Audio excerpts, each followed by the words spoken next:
امید ہے آپ سب خیریت سے ہوں گے۔ اگر آپ نے ابھی تک ہمارا چینل سبسکرائب نہیں کیا تو اسے ابھی سبسکرائب کر لیں اور بیل آئیکن کو دبانا بالکل بھی مت بھولیں۔ آپ کا بہت شکریہ۔ نمبر 9، کل پازان۔ یہ سیریز ایماندار آدم کی پیروی کرتی ہے جو ٹیکسال میں ایک عام کلرک کے طور پر کام کرتا ہے۔ آدم نے اپنے بیٹے اردا کے لیے ایک حیرت کے ساتھ اپنی زندگی کو الٹا موڑ دیا۔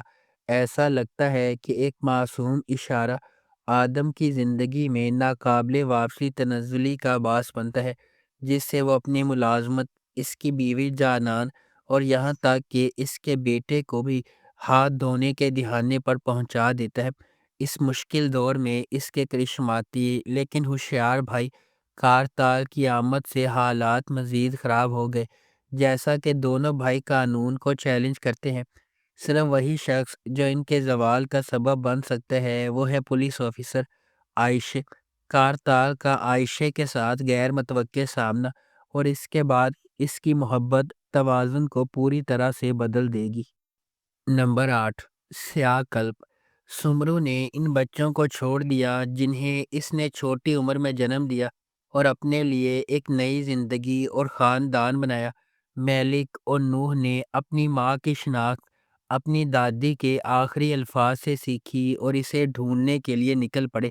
سمرو، جس کی شادی اب کیپاڈوشیا کے ایک امیر ترین تاجر سامت سے ہو چکی ہے، اپنے بچوں کے ساتھ اپنی شاہانہ زندگی جاری رکھے ہوئے ہے۔ تاہم سامت کے بیٹے کے بارے میں اس کی پہلی شادی جیہان سے مختلف منصوبے ہیں۔ میلک اور نوح کے راستے جو اپنی ماں کا سامنا کرنا چاہتے ہیں، غیر متوقع طور پر جیہان اور اس کی ہچکچاہٹ والی منگیتر سیویلائی کے ساتھ گزر جائیں گے۔ نمبر 7، لیلا حیات عشق عدالت۔ نوجوان لیلا کی زندگی اس وقت تباہی سے دو چار ہو جاتی ہے جب اس کے والد حلمی نے نور سے شادی کر لی، جو ایک بار لیلا کی مرحوم والدہ کی دیکھ بھال کرتی تھی۔ محبت میں اندھا ہو کر حلمی کو لیلا کی نئی سوتیلی ماں کا عذاب نظر نہیں آتا، جو ان کے گھر کو ایک زندہ ڈراؤنے خواب میں بدل دیتا ہے۔ افسوسناک طور پر حلمی کو بہت دیر سے احساس ہوتا ہے کہ نور وہ نہیں ہے جو وہ نظر آتی ہے۔ اپنی غلطی کی قیمت اپنی زندگی سے ادا کر رہی ہے۔ بے گھر اور اکیلی رہ گئی لیلا نے اس عورت سے بدلہ لینے کی قسم کھائی جس نے اس کے خاندان کو تباہ کر دیا اور اس کی زندگی چرا لی۔ نمبر 6، یالی چپکنی۔ خالص آغا زیورات کی ایک بڑی سلطنت کا مالک اور کورہان خاندان کا سربراہ ہے۔ اگرچہ اس کا بیٹا اورہان اور سب سے بڑا پوتا فواد زیادہ تر کاروبار چلاتے ہیں، پھر بھی وہ کمپنی میں سب سے اہم فیصلے کرتے ہیں۔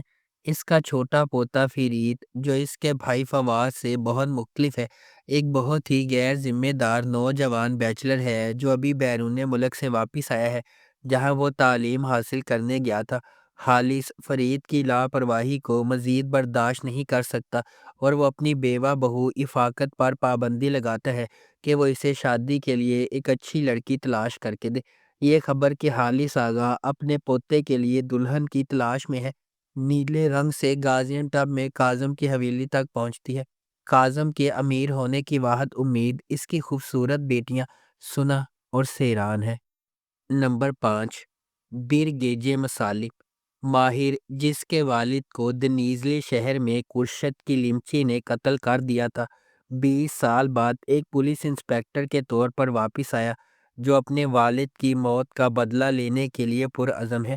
اپنے پہلے دن واپسی پر اس کا کرشت کی بیٹی جان فیضا نامی ایک مسحور کو لڑکی سے سامنا ہوا اور وہ فوری طور پر اس کی محبت میں گرفتار ہو گیا۔ جیسا کہ ماہر اس پوری اسرار عورت کو تلاش کرتا ہے، وہ کرشت پر بھی گہری نظر رکھتا ہے، اس کے پھسلنے کا انتظار کرتا ہے۔ ماہر کو احساس ہے کہ اس کا موقع کرشت کی بیٹی کی شادی میں آئے گا، لیکن وہ نہیں جانتا کہ یہ واقعہ اس کی زندگی کو ہمیشہ کے لیے بدل دے گا، جو ایک غیر متوقع موڑ سے بھری ہوئی رات کا آغاز ہوگا۔ نمبر 4، کیزل گونجا لار۔ کیزل گونجا لار مریم کی دل خراش کہانی سناتا ہے جس کی شادی ایک اسلامی فرقے میں 14 سال کی عمر میں ہوئی تھی، اور اب وہ اپنی بیٹی زینب کو شیخ کے پوتے کی دلہن جیسی قسمت سے دو چار ہونے سے روکنے کے لیے بہادری سے لڑ رہی ہے۔ اس کی بھابھی کی رہنمائی میں، جو فرقے کی ایک سابق رکن ہے، انہیں احساس ہوتا ہے کہ انہیں فرقے کے طاقتور چنگل سے زینب کو بچانے کے لیے بھاگنا چاہیے۔ ڈرتے ڈرتے اپنے منصوبوں کو اپنے ظالم شوہر سے چھپاتے ہوئے مریم کو پہلے سیکولر سائیکیٹرسٹ لیونٹ کے گھر میں دیکھ بھال کرنے والے کے طور پر پیسہ کمانا چاہیے، جو اس کی مدد کرنے پر راضی ہے۔ ان کے متصادم مذہبی اور ترقی پسند عقائد کے باوجود مریم اور لیونٹ جذباتی طور پر ایک ساتھ کھینچے جاتے ہیں، لیکن ان کی زندگی میں انتشار اور گہرا ہوتا جاتا ہے جب ان کی بیٹی کی شناخت ظاہر ہوتی ہے۔ نمبر 3، بہار۔ بہار 20 سال پہلے میڈیکل اسکول سے گریجویشن کرتی ہے، لیکن اس نے میڈیسن میں کریئر بنانے کے بجائے گھریلو خاتون بننے کا انتخاب کیا۔ اس کی شادی کامیاب سرجن تیمور یاوز سے ہوئی ہے، اور اس نے اپنی زندگی اپنے شوہر اور بچوں کے لیے وقف کر رکھی ہے۔ بظاہر خوش نظر آنے والا یاوز خاندان بہار کی بیماری سے ہل گیا ہے۔ بہار کے ڈاکٹر ایورن اسے بچانے کے لیے پرعزم ہیں اور کہتے ہیں کہ اس کا واحد حل جگر کی پیوند کاری ہے۔ خاندان میں ہم آہنگ جگر تیمور کا ہے۔ یاوز خاندان کے لیے، جن کا ایک بڑی حد سے تجربہ کیا جاتا ہے، کچھ بھی دوبارہ ویسا نہیں ہوگا۔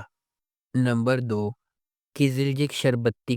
کیزلجک شربتی مثالی دعا کی دل فریب کہانی سناتا ہے، جو ایک دیندار گھرانے سے تعلق رکھنے والے ایک دلکش آدمی سے نا امید محبت میں پڑ جاتی ہے، جس کی اقدار اس کی ماں کے ساتھ ٹکراتی ہے۔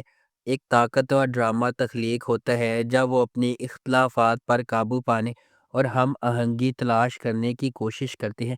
کھزلجک شربتی مثالی دعا میں طاقتور ارتقاء کی کھوج کرتی ہے جب اسے یونیورسٹی کے آغاز میں ایک ایسے شخص کے ساتھ محبت ملتی ہے جس کے عقائد اس کی والدہ کیولجم سے متصادم ہوتے ہیں۔